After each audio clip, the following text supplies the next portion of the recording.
नमस्ते दोस्तों। मैं doctor Nitin Bhagwat, Ayurveda practitioner, practising Ayurveda since 12 years in Amravati, Maharashtra.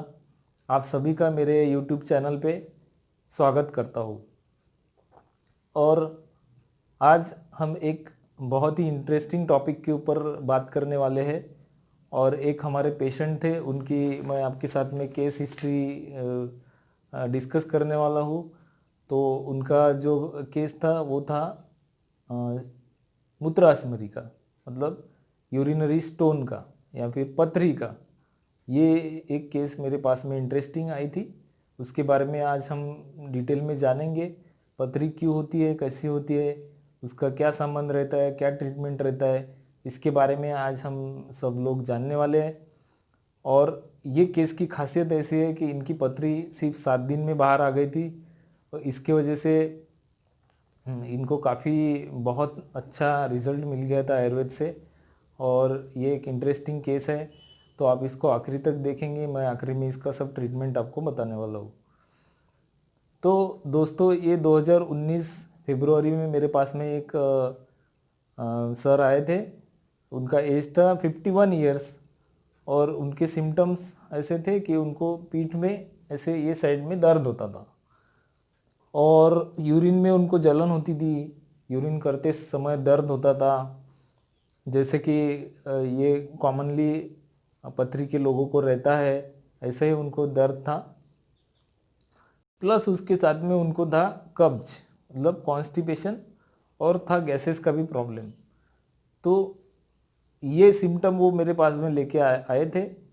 फिर उनको मैंने कुछ बातें हिस्ट्री में पूछी थी, जैसे कि आपको कभी मट्टी खाने की आदत थी क्या, या फिर कुछ जो भगवान के पास जो ये रहता, भभूति रहती है, अंगारा, वो खाने की आदत रहती है। कुछ लोगों को वो कलम रहती है, लेखन, वो खाने की आदत रहती है। तो ये मैंने उनको एक हिस्ट्री में पूछा था। उसके बाद में मैंने उनको पूछा था कि आपको कभी पहले के लाइफ में कभी बवासीर या फिर फिशर, पाइल्स, इसमें से कुछ आपको हुआ है क्या, अर्श, जा जो मराठी में जिसको मुड़यत बोलते हैं, ऐसा आपको कुछ हुआ था क्या? तो उन्होंने मुझे हिस्ट्री में बताया कि उनको 2005 में ये प्रॉब्लम हो चुका था।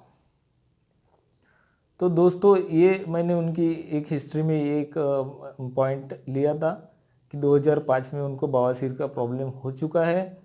और अभी कुछ खासे उसके सिम्टम नहीं थे, लेकिन वो जो बीमारी हो चुकी रहती है उसका इम्पैक्ट तो शरीर के ऊपर रहता है। उन्होंने उसका ऑपरेशन किया था और उनको उस टाइम पे रिलीफ हो गया था। तो अभी उनको बवासीर का इतना प्रॉब्लम नहीं था। बाद में फैमिली हिस्ट्री में मैंने उनको पूछा कि किसी को आपके पथरी है क्या, या फिर किसी को बवासीर है क्या। तो उन्होंने मुझे बताया कि उनकी मम्मी को बवासीर का प्रॉब्लम है।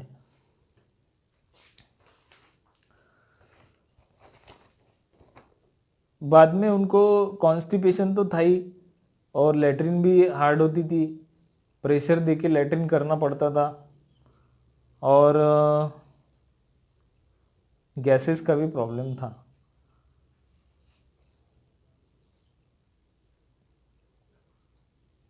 और उनको यूरिन में भी जलन होती थी। ये उनको हिस्ट्री में मैंने उनका देख लिया था। बाद में उन्होंने जो सोनोग्राफी किया था, सोनोग्राफी में भी लिख के आ गया था कि राइट लोअर यूरेटरी कैलकुलस, मतलब जो यूरेटर रहता है, जो किडनी में से एक नली आती है जो मूत्राशय में जाती है, जो यूरिन को किडनी में से लेके मूत्राशय तक पहुंचाती है, उसको यूरेटर बोलते हैं। तो उसके अंदर वो स्टोन रहने की वजह से वो उनको हाइड्रोनेफ्रोसिस हो गया था, मतलब किडनी जो है उसके ऊपर सूजन आ गई थी। और हाइड्रो यूरेटर मतलब उनके यूरेटर में भी यूरिन भर गया था, और उसकी वजह से थोड़ा सा उनको यूरिन में प्रोटीन भी जा रहा था। ये उनके जो रिपोर्ट्स है वो आपको मैंने बता दिए। तो दोस्तों, ये केस में सबसे इम्पोर्टेंट मुझे जो आपको बात बतानी है वो ये है कि जितने भी पथरी के या फिर मूत्राशयमरी के, रीनल कैलकुलस के जितने भी पेशेंट रहते हैं, उसमें से काफ़ी पेशेंट को मैं जब पूछता हूँ तो उनको बवासीर या अर्श या मूलव्याध इनकी हिस्ट्री मिल जाती है। मतलब इसका मतलब क्या है कि जो पथरी है और जो बवासीर है वो दोनों बीमारियां एक साथ काफ़ी लोगों में हमको दिख जाती है, ऐसा उनका रिलेशन है। अगर उनको नहीं भी रहा मूलव्याध या फिर बवासीर या फिर अर्श या फिर मूलव्याध, तो उनको एटलीस्ट कॉन्स्टिपेशन या फिर गैसेस का प्रॉब्लम तो रहता ही रहता है। अब इसका रिलेशन क्या है? इसका रिलेशन ऐसा है दोस्तों कि जो मूलव्याध या फिर जो बवासीर रहता है वो अपान वायु का जो कार्यक्षेत्र है, मतलब अपना जो लार्ज इंटेस्टाइन और रेक्टम, ये अपान वायु का कार्यक्षेत्र आयुर्वेद ने बोला है। जैसे आयुर्वेद में 5 वायु के प्रकार बताए हैं, प्राण, व्यान, अपान, समान और उदान। तो ये इसमें से जो सबसे एक महत्व का वायु है अपान वायु, वो जो क्षेत्र में कार्य करता है वहाँ पर ये मूलव्याध नाम का बीमारी होता है। अब उसके वजह से क्या होता है? मूलव्याध की वजह से कि इन लोगों को वो जगह पे दर्द रहता है, इनका पेट साफ नहीं होता है, इनको गैसेस बनते रहते हैं और कंटिन्यू इनके पेट में ऐसा फूला फूला लगता है, किसी को पेट में दर्द होता है। और ये गैसेस की वजह से क्या होता है कि इनको वायु की वृद्धि होने की वजह से इनको पथरी बन जाती है। अब ये मैं आपको डिटेल में समझाने जाऊंगा तो इसमें बहुत टाइम चला जाएगा, लेकिन आयुर्वेद का ऐसा कंसेप्ट है कि ये बिगड़ा हुआ जो वायु है, ये बिगड़ा हुआ वायु ही बाकी पित्त और कफ को साथ में लेके पथरी को निर्माण करता है। इसके मदद के बिना पथरी बनती नहीं है और इसके मदद के बिना वो कहीं पर रुकती नहीं है। और प्रैक्टिस में भी हम प्रैक्टिकली ऐसा देखते हैं कि इन लोगों को पथरी की कितनी भी दवाई दे दो, पथरी जगह से हिलती नहीं है। जब तक इनका ट्रीटमेंट बवासीर का हम करते नहीं, जब तक इनका अच्छे से पेट साफ होता नहीं, अपान वायु का अनुलोमन होता नहीं और इनका जो पाइल्स है वो कम होता नहीं, तब तक ये पथरी जगह से निकलती नहीं है। तो ये इसमें इसके पीछे का एक बहुत ही इम्पोर्टेंट लॉजिक है। और ये इम्पोर्टेंट जो पॉइंट है इसके ऊपर अगर अपन फोकस करते हैं तो फिर ये बीमारी ठीक करने में बहुत ही इजी जाती है। तो फिर मैंने ये पॉइंट पकड़ के इनको कुछ दवाई मैंने पेशाब साफ होने के लिए इनको दे दी, जैसे गोक्षुरादि गुग्गल है, चंद्रप्रभा वटी है, पुनर्नवादि मंडूर है, प्लस गोखरू है। इनको मैंने गोखरू, कंटकारी, तृण पंचमूल और दशमूल, ये 4 दवाइयाँ एकत्र करके इनका काढ़ा मैंने इनको पीने के लिए बोला था। साथ में मैंने इनको दिया था अभयरिष्ट, जो बवासीर की बहुत अच्छी दवाई मानी जाती है और जिससे पेट भी साफ होता है, डाइजेशन भी इम्प्रूव होता है। वो मैंने इनको 4-4 चम्मच दिया था। साथ में गंधर्व हरित की मैंने एक दवाई इनको दिया था अनुलोमन, वायु के अनुलोमन के लिए, अपान वायु के अनुलोमन के लिए, रात को सोते समय लेने के लिए। और एक पाचन के लिए मैंने इनको शिवाक्षार पाचन दिया था।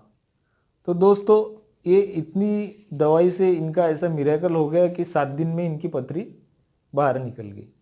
और वो फिर मेरे पास में आए, वो पथरी को एक कागज़ की पुड़िया में बांध के मुझे दिखाने के लिए, और बहुत खुश हो गए थे कि एकदम जल्दी से पथरी निकल गई, दर्द भी कम हो गया और पेट के गैसेस भी कम हो गए और एकदम उनको रिलीफ हो गया। तो ऐसे ऐसे कुछ किस्से रहते हैं दोस्तों आयुर्वेद में कि बीमारी एक दिखती है एक और रहती है दूसरी, तो उसके हम जब तक जड़ तक पहुंचते नहीं है तो वो पूरी तरह से ठीक होती नहीं है। और आयुर्वेद की यही खासियत है कि ये बीमारी के जड़ तक पहुंचता है और उसको जड़ से ठीक करता है। और इसी कारण ये जो सर थे इनकी पथरी एक 7 दिन में निकल गई थी। तो दोस्तों आशा करता हूँ आज का वीडियो आपको अच्छा लगा होगा। ये वीडियो जिनको पथरी का प्रॉब्लम है, जिनको बवासीर का प्रॉब्लम है, उन तक पहुँचाइए, इसको शेयर कीजिए। आपको अच्छा लगा तो इसको लाइक कीजिए अगर आप चैनल पे नए हैं तो चैनल को सब्सक्राइब कीजिए और ऐसा ही हमारे चैनल को आपका प्यार मिलेगा ऐसी आशा करता हूँ। और फिर एक अच्छे टॉपिक के साथ मिलेंगे। तब तक के लिए जय हिंद, जय भारत, नमस्ते।